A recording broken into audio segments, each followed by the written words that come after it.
So hey guys, we're here with Ricardo, aka Mims, and Mike Tharp, and we're talking about trusted smart chain today. And I'm just going to ask you guys a few questions, if that's okay. We've just come out of a nice seminar, people educating us Yeah. about what makes this chain different. So I want your guys' opinions. How do you feel with the new administration coming in? How do you see that affecting, in general, the crypto world? I think it's about ready to explode like we've never seen before. Haven't been in this space since 2017. There's just literally been no clarity. Everything was on purpose left in the dark so that they can prosecute and bring down whoever they want. So it's been hard to really bring people in and get adoption because people are scared of that. People don't like the unknown. So when Trump started actually talking about the Bitcoin reserve and started appointing people who knew what they were doing in the crypto space, it got me excited because it was like finally we got the ETF last year for Bitcoin and Ethereum. Now more are being applied for. So I mean, the sky is almost the limit at this point. Yeah, we live in the largest wealth transfer in history, and if we have a president that's crypto friendly, a Senate that's crypto friendly, a Congress that's crypto friendly, okay, this is the time. I tell people all the time, if you didn't come from a wealthy family, this is the opportunity to make sure the wealthy family comes from you. But you won't know about the opportunities that can change your life if nobody tells you, and if nobody tells you, you won't know. And so that's why we came out here to really find out the real value of what T7X was doing.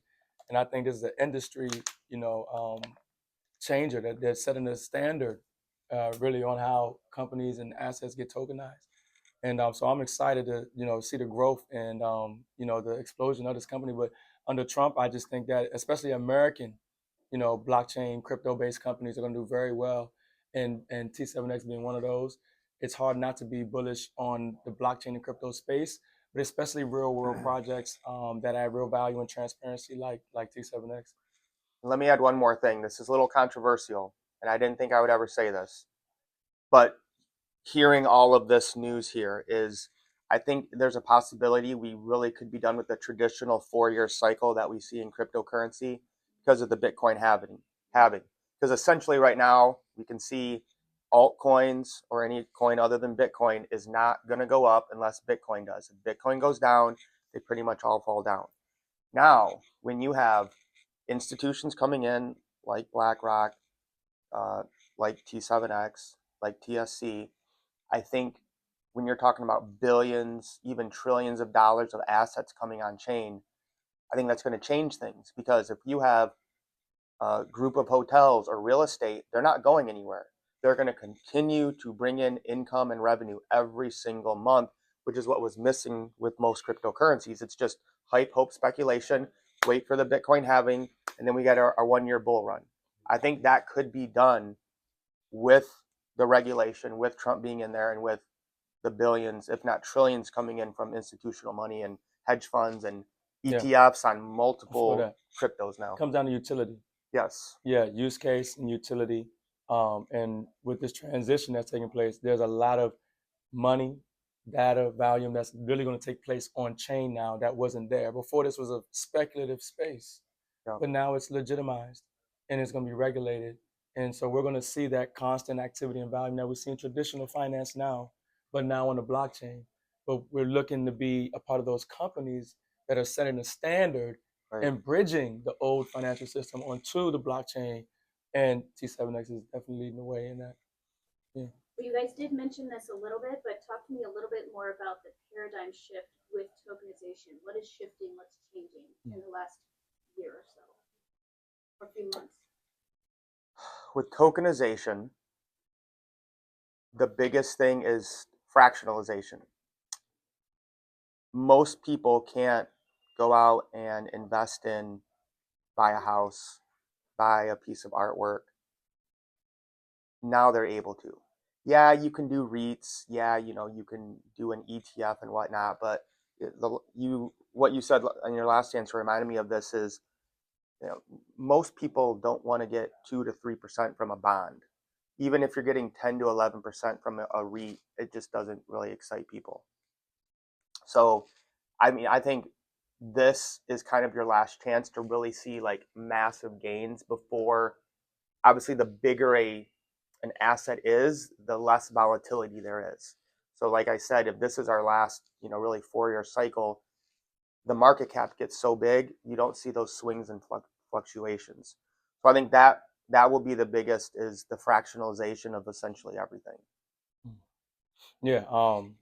Tokenization, to me, I look at it now as the decentralization of wealth. Yep. Yeah. I mean, we've really found a loophole to wealth with tokenization and access to it. It just opens up, so many people who were left out, who didn't have access, to take advantage of these companies, these assets, these opportunities. And now, because of blockchain, that's the power of blockchain. It's just revolutionizing the way we do business and finance and make money. And tokenization is just huge because everything is going to be tokenized. Everything is moved to the blockchain.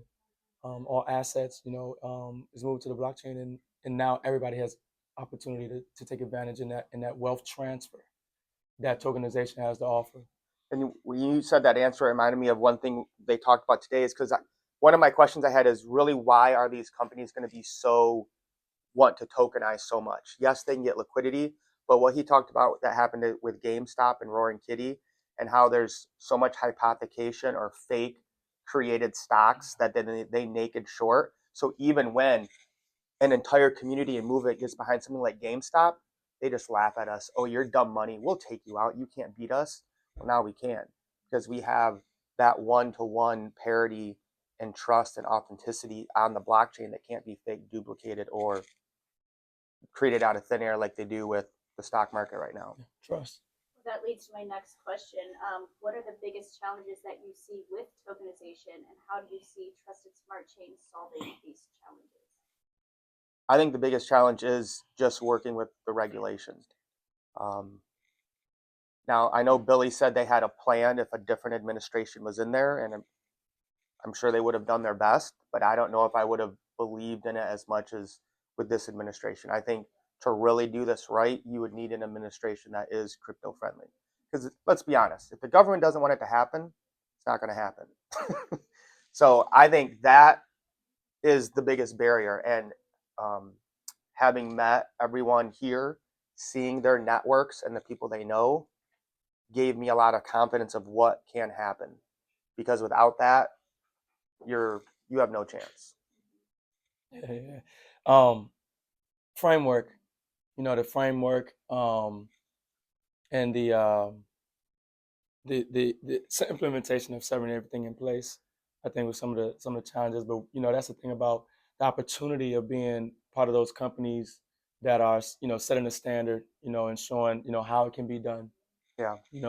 Is key. But that's why I'm excited about what I'm seeing here, because I'm seeing the possibility. And even when I think about a lot of the challenges, and it seems like a lot of things have already been figured out, in place. So I couldn't believe they checked every box. yeah. Like, I was very skeptical coming here, and then it was, okay, now I understand why these companies are going to want to come on the blockchain and tokenize it and do their real world assets. Okay, now I understand how you have the connections to actually make this happen. Okay, now I understand why you're going to have your own bank. Okay, now I understand how easy it's going to be for people to host their nodes. Oh, now I understand I don't have to be customer support anymore because you've actually thought of that. So at no moment in my mind did it ever hit me before I came here. It's like, oh, I'm sure they thought of all this, and they have, and they've thought of things that I didn't even think of, even having been in this space for so long. Trailblazers, blazing a trail, Yeah. showing people how to get it done, how to get it done right. And one last question: could you guys make it really simple in your terms how this is structured when you were talking about the structuring as an RWA, and what my node actually represents? Like, am I buying the asset, or am I buying a piece of this blockchain when I buy my node? And that's another whole thing I could go into about how they thought of everything and how to do it right. You are buying software that supports a community, or what we call in crypto currency a DAO, DAO, which is a decentralized autonomous authority. and it's up to the community to decide the value of the token when they sell, when they hold. So you're essentially contributing to the blockchain or the network being decentralized. And I loved when they talked about the company that we're going to use to easily host the node, since most people, aren't that tech savvy. That was going to be my question as well. What's the point of decentralization if all of our nodes are with one company? And then you talked about how they use they have their own servers, they use multiple different servers that are all around the world with different countries. So we truly have that decentralization. But let's be clear, we are not getting revenue or royalties from whatever, the hotel, the business, because again, that would not be a good thing with, yeah. And but the RWAs are securities. We are filing with the SEC, the Reg A and the Reg D. So that is what really gave it the justification and validity that I needed to see when I was here. Mm-hmm. And the question one more time for me. So how would you, in simple terms, for people who are not maybe so crypto savvy and they don't know all of the terms, when they go to buy a node, are they buying what are they actually buying, and how does their token appreciate or go up maybe over time? How does that work? Kind of the utility. Yeah. The unique thing, the thing to kind of get here is that they're not building, the wheel or creating something new. The value has already been here. This is what they've been doing with businesses already. Investors have been investing. These are real world companies, real world assets. People are already making money. But now because of the blockchain, that system opens it up for everybody, and you have the ability to participate in adding value to that framework, to make that actually exist, to where now everybody can actually participate in what I like to look at as the decentralization of wealth. Well, by owning a node, right, you're actually adding value to the ecosystem. You're actually supporting that ecosystem, and in supporting that, having that software, you're rewarded in that process, and if you understand the value, that's why we say education is the most important thing in this space, because once you bring up that education level, you reduce your risk and anxiety, and that allows you to take advantage of the opportunity even greater, and leverage even greater into the space. But one of the things that people love about the nodes is, if you're looking for passive income, and as long as this system is functioning, it could pay you. You'll receive those rewards for life and longer. So that's a benefit of having that, because I tell people all the time, if you're relying on one stream of income, you're a disaster waiting to happen.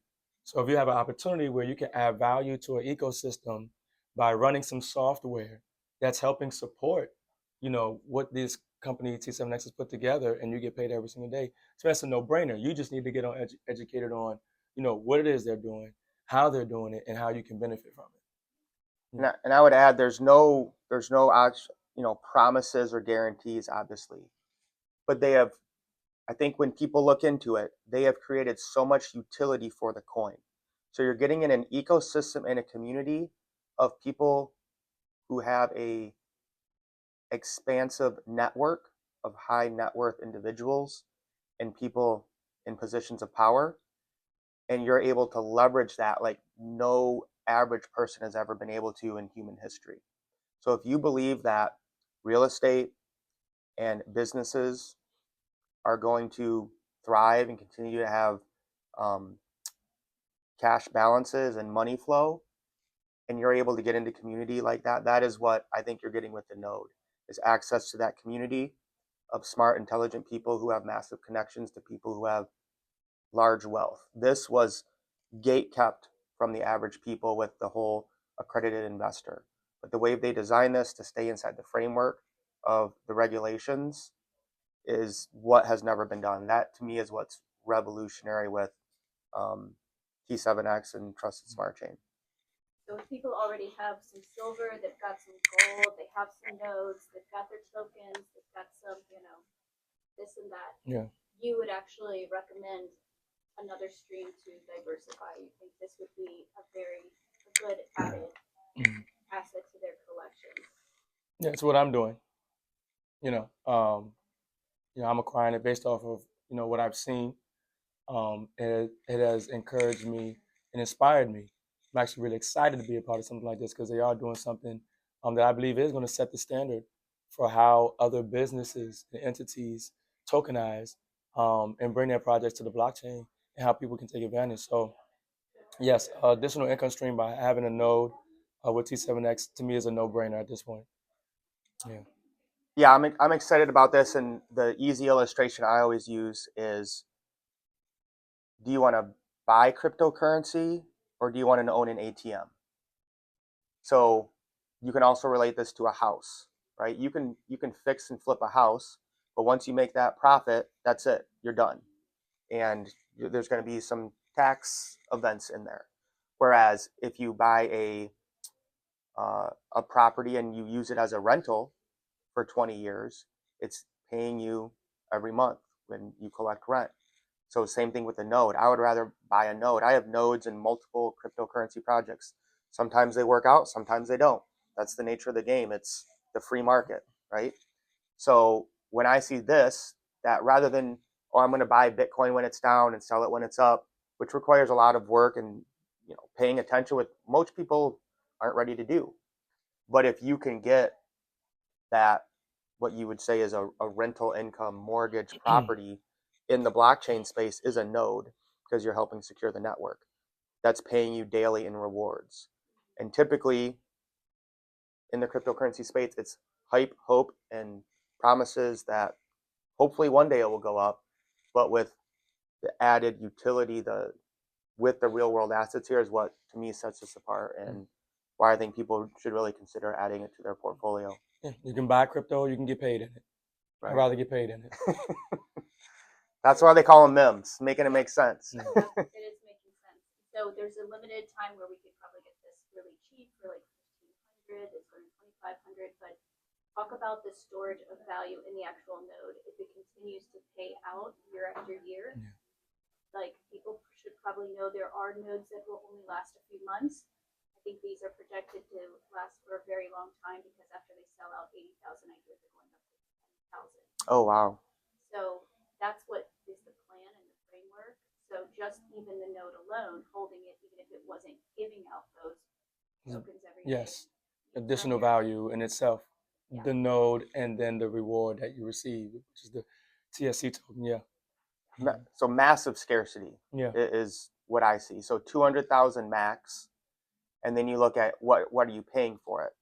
So I've paid up to, I guess I paid more, but I paid $7,000 for a Gala node. I've probably gotten back 10 times that, and it's still, I got more Gala tokens today. I haven't looked at it in a few months, but I know I did. So to me, I mean, to get in at 1,500 now is just insane. No guarantees, but I think, like you said, one day there will be people who pay most likely 10, 20, 30 grand for one of these nodes when it's been proven, right? You can get in once something's been proven and pay a lot more, or you can get in early and pay a lot less. Yeah, I mean, when we got a Gala node, I paid $7 grand for a Gala node, and at one point in time, I think it was 100,000, and you could sell it for. So, yeah. It's the wave of the future, dude. And also, speaking of in the future, leveraging, people really are thinking about leveraging about this in the future. There are talks of their own exchange, and talk about how it does benefit this ecosystem to have their own exchange and their own potential bank. Oh, that's huge, because the hardest part with crypto is on-ramping and off-ramping, KYC. I mean, people struggle with that so much, as we both try to teach people, in this space. Massive amount of fees, massive amount of utility. If you think of BNB coin, I remember when it was like $7 when it came out, and it's hit, I don't know, 800 at least, if not more. So massive utility there, and I'll throw it back to Mems. What do you think? Having the bank. Yeah. Oh, it's huge. It's just the evolution. It's the evolution. When you have something of this magnitude, you can anticipate, it to scale up, to have more value.